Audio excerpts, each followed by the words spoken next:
sehat pemirsa. Nah, ini udah hari kedua ya bulan puasa.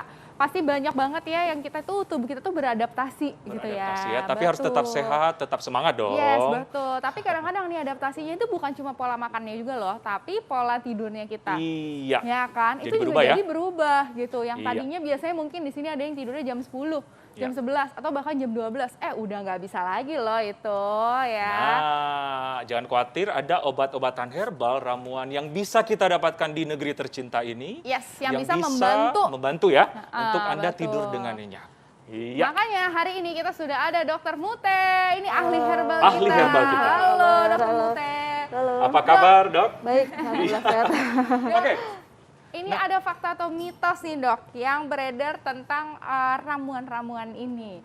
Yang pertama, ramuan daun mint hangat disertai dengan madu dapat membuat tubuh rileks sehingga seseorang mudah untuk tidur. Ini fakta atau mitos dok? Ya, ini fakta ya. Wow. Fakta. Nah berarti ini bisa diminum ya dok ya kalau misalnya kita mau tidur gitu? Iya, bisa. Jadi kan gimana nih cara bikinnya dok? baik, ini daun mint ya. Mungkin Yes. semua juga udah pernah tahu daun mint seperti ini yang biasa di kalau kita pergi minum dapat di minuman ya. Iya. Nah, daun mint ini mengandung namanya flavonoid, kemudian juga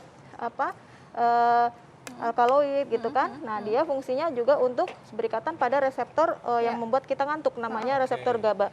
Nah, kemudian kita kombinasikan dengan madu. Madu ini mengandung senyawa yang namanya triptofan. Triptofan ini fungsinya untuk membentuk namanya serotonin dan melatonin ya. Mungkin sudah tidak asing ya. Jadi untuk membantu hormon pembantu tidur ya. Oke, nah ini daun mintnya tadi yang dimasukin Daun ada takarannya nggak sih? minum, Dok? iya 5 gram ya, sekitar 5 gram, kemudian diseduh saja. 5 gram sekitar berapa daun? Lebih pastinya ditimbang ya, mungkin sekitar 10 ya, daun. 10 daun ya, kurang lebih seperti itu, tapi lebih pastinya memang harusnya baiknya ditimbang. Kemudian baru setelah hangat baru diberikan madu. Nah, aromanya daun mint ini juga menyebabkan tenang ya, relaksasi ya. Nah, sehingga bisa membantu untuk tidur begitu. Iya, oke. Nah, madunya dikasih 1 sendok aja, Dok. Madunya sesuai selera ya, 1 sendok boleh. Oke, nah ini bisa kita minum secara rutin ya, Dok ya? Iya. Disarankan sebelum tidur ya, baiknya kalau mengalami gangguan Sebelum tidur, Ya, ya? sebelum tidur. Pokoknya waktu tidur itu kan yang terbaik di bawah jam setengah 10 ya. Ya. Gitu. Setengah 11. Jadi di bawah itu ya Nah, sekitar. kalau misalnya tadi ya kita sempat bahas sih, Dok ya, mengenai tidur itu kan kita pasti bangun jam 3 pagi ya, Dok ya. Tapi kan orang dewasa itu pasti butuh minimal 6 sampai 8 jam untuk tidur malamnya. Berarti kita itu harus sudah mulai tidurnya itu tuh jam 9 atau jam 10 itu udah paling telat ya, Dok ya. Iya, Nah, baiknya berarti dia diminumnya 1 jam sebelum atau pas lagi buka atau gimana tuh, Dok? Baiknya setelah taraweh ya, agar pada saat kita taraweh juga tidak ngantuk ya. Sebelum sholat taraweh? Setelah sholat Oh, taraweh. setelah sholat taraweh. Mungkin Iya, nanti pukul dia jam pas 8. sholat taraweh langsung ngantuk ya, Dok ya. Oh, jadi ini efeknya seketika gitu, Dok? Jadi sebenarnya ada kalau herbal itu kan nggak instan ya efeknya. Jadi memang ada prosesnya, mungkin sekitar 1 jaman ya gitu. Oke, berarti 1 jam sebelum tidur disarankan. Boleh, disarankan boleh. Oke. Ya, ada fakta mitos selanjutnya nih, Dok. Yes. Konsumsi buah atau ramuan biji pala itu dapat mengatasi sulit tidur. Iya, ini fakta ya, memang Fakta sudah ya? Fakta. Memang kalau pala kan memang tidak asing lagi ya untuk mengatasi gangguan tidur karena dia memiliki zat aktif yang namanya miristisin ya. Nah, miristisin ini fungsinya memang untuk mengatasi depresi biasanya ya, kemudian kesulitan tidur. Nah, begitu. Caranya biasanya kalau yang sudah dilakukan uji ini ramuan ini sudah diuji ya. Oke. Jadi biji pala Biji pala yang sudah dihaluskan sekitar 2 gram. 2 gram itu sekitar setengah sendok teh ya. Kemudian 1 sendok teh. setengah sendok teh. Setengah sendok Ya, teh. Oke. kemudian pegagan ya. Nah, pegagan ini juga apa, Dok? pegagan. Pegagan. Daun Oke. pegagan ya. Daun pegagan. Nah, daun pegagan ini mengandung flavonoid. Nah, flavonoid itu juga fungsinya untuk relaksasi kan. Kemudian juga karena dia sebagai herbal adaptogen ya.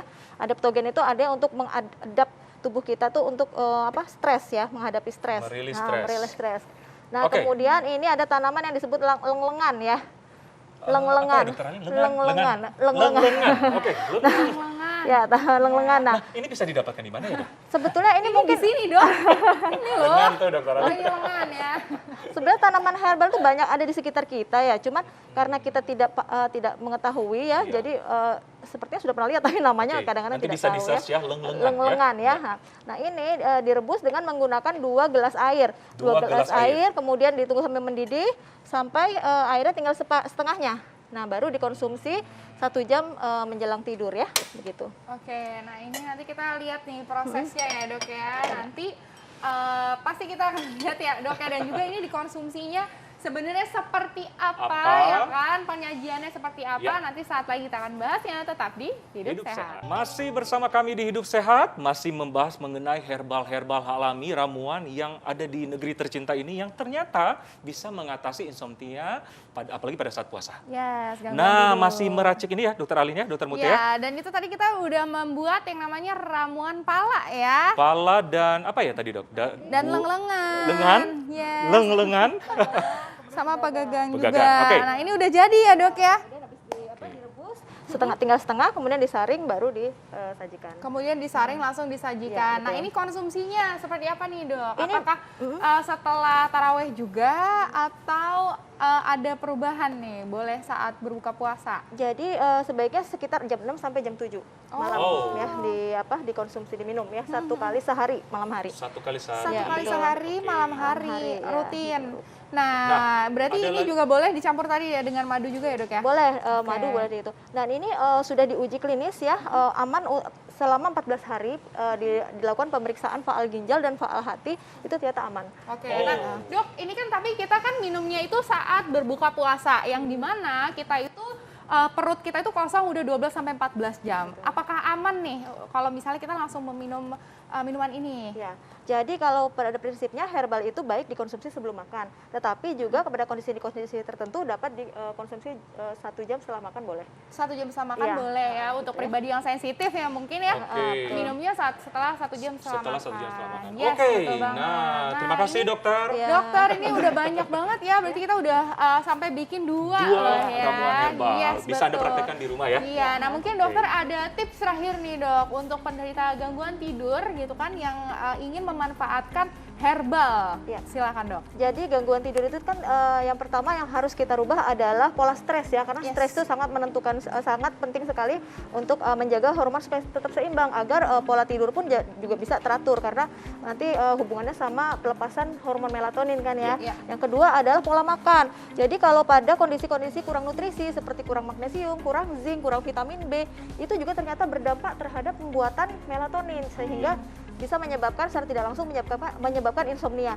Nah, untuk herbal-herbal yang mungkin di sekitar kita bisa digunakan yaitu seperti pandan, jahe, mint, pala, dan leng-lengan, kemudian pegagan dapat dikonsumsi menjelang tidur ya. Jadi sekitar jam 6 sampai jam 7, atau kalau misalnya habis tarawih juga bisa dikonsumsi seperti itu. Oke, wah berarti ini Baik. herbal-herbal yang ada di Indonesia itu sebenarnya bisa kita manfaatkan juga manfaatkan, gitu yang kan, ada di dan sekitar juga kita. betul, dan juga tetap harus cukupi kebutuhan gizi hariannya ya Tentu dok saja, ya, betul. karena tentunya dari situ juga yang pasti sangat Ya. baik untuk melatonin kita. Benar Oke. banget, setuju.